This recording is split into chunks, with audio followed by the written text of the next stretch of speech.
Welcome to Muslim Apologetics Australia. In this video, we're going to be discussing a video broadcasted on the ABC, a documentary on Australian TV called How Gay is Pakistan? Now, I'm going to give you my review. I've seen the whole documentary on TV.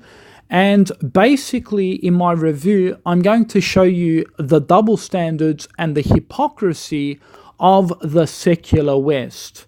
Now, just to give you an introduction of the documentary, it goes something like this. Tomorrow night, ABC2 screens the documentary, How Gay is Pakistan?, which looks at how being gay in Pakistan is punishable by up to 10 years in prison, and in some cases death by stoning. Yet despite this, the country has a vibrant gay scene that's growing. This is a complicated place where homosexual behaviour like men holding hands is common and accepted. In this revealing journey to the country of his birth, presenter Marwan Rizwan talked to the people struggling to assert their sexuality against a complex background. From the activists campaigning for gay rights despite the threat of violence to the transgender sex worker considering surgery and men who identify as straight but enjoy gay sex, Marwan discovers a fascinating world hidden from public view. During his time in Pakistan, he's also surprised to be offered a miracle herbal cure for his own homosexuality. In this country, gay sex is practiced privately more than Marwan thought possible.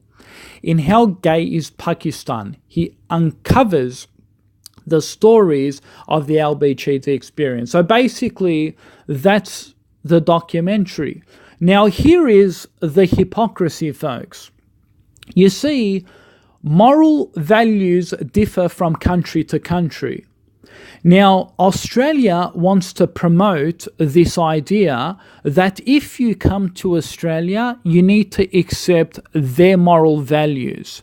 And if you go against those moral values, then you're un-Australian, you're unethical, and you're not progressive, and you're backwards, and you should be deported and leave your country for going against the law of the land and its rights.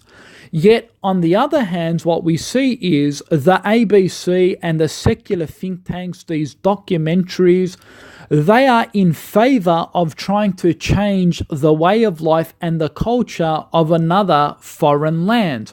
So this is quite hypocritical that they would do this.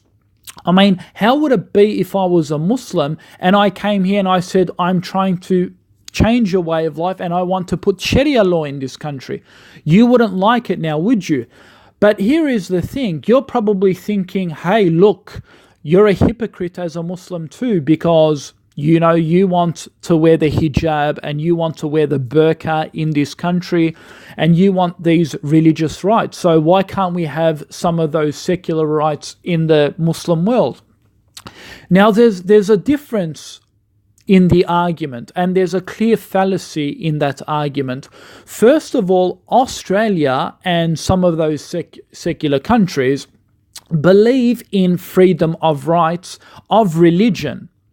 They promote to be inclusive rather than exclusive. So it's not hypocritical at all if I'm actually following your constitution laws that give me these constitutional rights. So if I am practicing my religion here, and that's just because that's what the government has allowed me to do. So that's not hypocritical. Whereas the Muslim countries, they say to your face as a homosexual or a transgender or whatever you are, hey, look, you can't practice this here. We're being upfront with you and we don't allow it. Just like you don't allow polygamy in the West. Do you allow polygamy? I mean, can I have a polygamous marriage in the West? No, you're going to say that's against the Constitution. Well, then why should those Muslim countries put up with your moral values that you're trying to impinge on those countries, and you're practicing it in secret? I mean, even in this documentary, it showed a transgender person go into the public sphere of Pakistan. They're basically walking around the marketplace, and the transgender is getting upset. She's saying, oh, look at all of these Pakistani men looking at me in a really weird way, and, you know, they're looking down at me, they're not really accepting me, and so forth. Can you imagine, let's do a flip side. Can you imagine if I grabbed 4 wives and I walked in the streets of Melbourne? Can you imagine all the stares I would get if I said to them, hey, look, these are my 4 wives and I want you to accept it? I would be shunned from community. The Australian society would say, go and practice that in the Middle East. Don't try and change your way of life. How dare you do that? I would be stared at and looked at funny in the public, wouldn't I?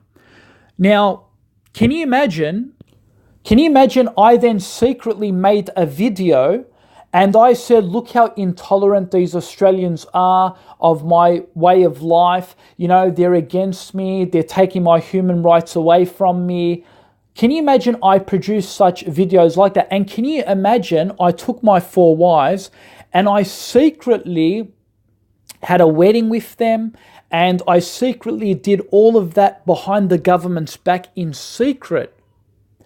I mean, can you imagine what the Australian society would say about me?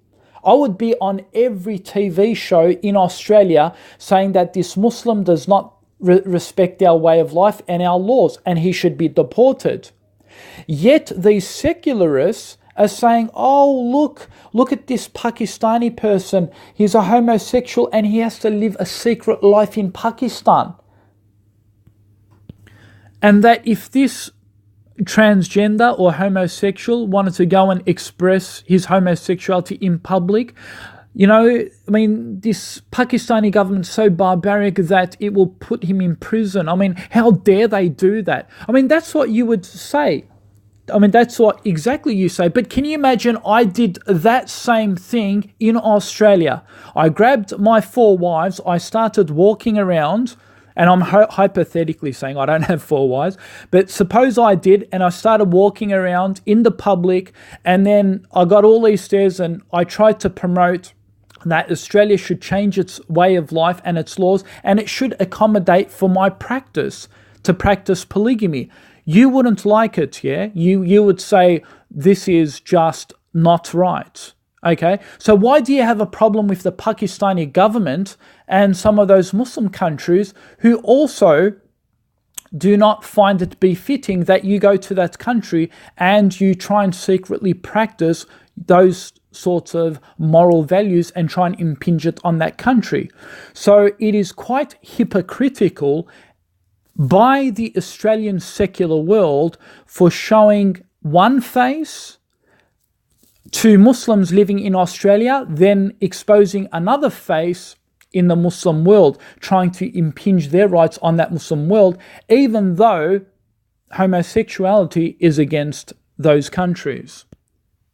You know, it's interesting, if I did impinge and do that on Australian rights, again, try to practice polygamy here, they would say, oh, look, Islam is trying to take over Australia. They're trying to Islamicize Australia. But the secular world has been doing that to the Muslim world for many, many years, whether it's Afghanistan, whether it's Iraq, whether it's Pakistan, whether it's any of the African countries. They try and impinge all their secular values, whether it be Turkey, all their secular values on those countries. But then they have a problem with Muslims coming here and trying to Islamicize their way of life.